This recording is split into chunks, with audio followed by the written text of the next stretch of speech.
So right now, there are 10 million Canadians who are currently living in food insecure households. 10 million.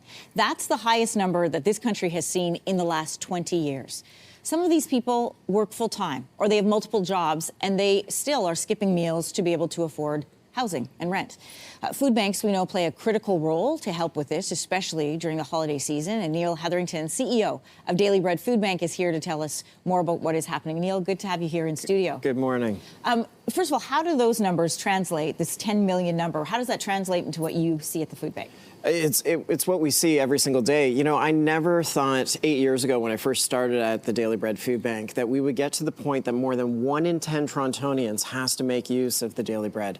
And just day in and day out, the numbers continue to increase. We just released our stats about a month ago. 4.1 million visits to food banks in the city of Toronto.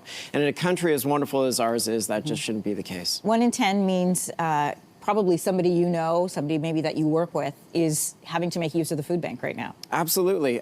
You know, there are examples where I've walked the lines and I see somebody and I'm like, hey, you know, we knew each other from, you know, perhaps a business engagement, and you question, you know, what's going on? Why is it that you're needing the food bank? You've got a job.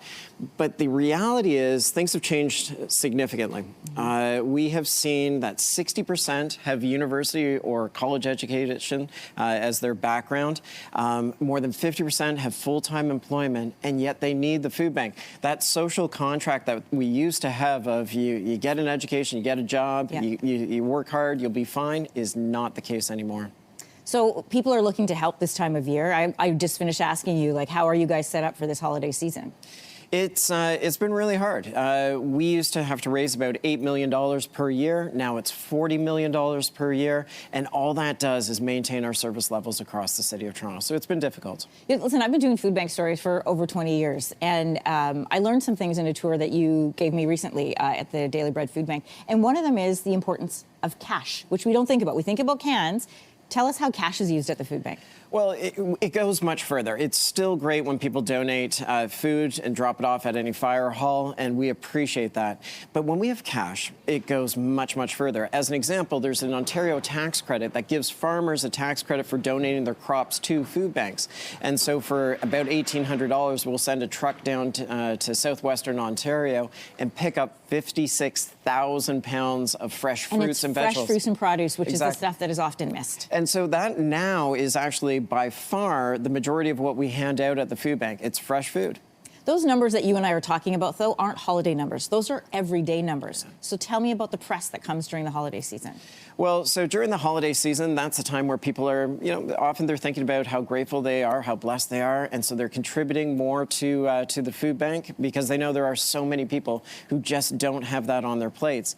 And so that means that we need to stock the shelves, but it's a year-round thing. And actually, July and August are incredibly difficult for food banks because people aren't thinking about us at that time, and there are no meal programs in schools, and so it's incredibly difficult for folks at that time. So it's during the holidays, when we're most grateful, when we're most generous, that we need to stock the shelves.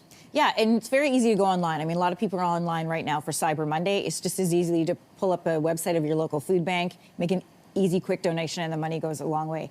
Tell me about the numbers of people who use the food banks during the holiday season, because that 10 million Canadians, that's not a special holiday number. That's an everyday number. How does that increase over the holidays? So what we see is every single month, right across the country, about 2.8 million Canadians are making use of food banks every single month. In Toronto, it's about 330,000 per month, but 2.8 million right across the country. And again, I'm just going back, I said it already, a country as incredible as ours is, it should never be the case that anybody has to rely on food charity. And so what we're hopeful is that people will donate those cans, they'll donate those funds, but not everybody can do that. But every Canadian can advocate for change, and that means developing affordable housing, and it means making sure that people on disability have incomes that don't make them reliant on friends, family, and charity. And again, that number of 1 in 10 means somebody you know in your circle of friends or work or whatever is having to access food bank. So you're helping people that you know. Absolutely, you are. All right, Neil, always great to have you on. It's great to see you. All the best to you and everybody who's volunteering and working hard down at the food bank at the Daily Bread Food Bank. Thanks. Merry Christmas. Merry Christmas. All right, you can visit, by the way, dailybread.ca. You can do it right now to look at more options for donating.